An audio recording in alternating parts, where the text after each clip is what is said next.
তোরা কি করতে চাইছিস? ভিকি ভাইয়ার চাকরি নট হয়ে গেছে, আমরা এই বিষয়ে একটা প্রতিবাদ করতেছি। ভিকি ভাইয়ার চাকরি যাওয়া চলবে না, চলবে না। তোরা পলিটিক্যাল পার্টি তৈরি করছিস নাকি? না না না, আমরা আমরা কি সেটা তুই বলতে দিন।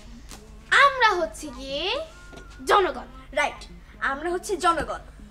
তোরা এখনো শিশু, শিশুরা কখনো জনগণ হয় না, আর শিশুরা কখনো পলিটিক্সও করতে পারে না।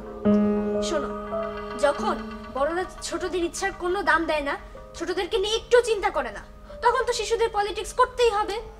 তুই শিশু হলেও খুব বড়দের মতো একটা কথা বলে ফেলেছিস জোজো। ওয়েল, আমার কাছে তোরা কি চাস? বুদ্ধি। ভিকি ভাইয়ের চাকরি কিভাবে বাঁচানো যায় সেই বুদ্ধি। তার মানে তোরা আমাকে তোদের ক্যাপ্টেন মানে লিডার বানাতে চাস, তাই তো? আচ্ছা, আমি তোদের লিডার হতেই পারি, বুদ্ধি টুদ্ধিও দিতে পারি, তবে আমার কিছু শর্ত আছে।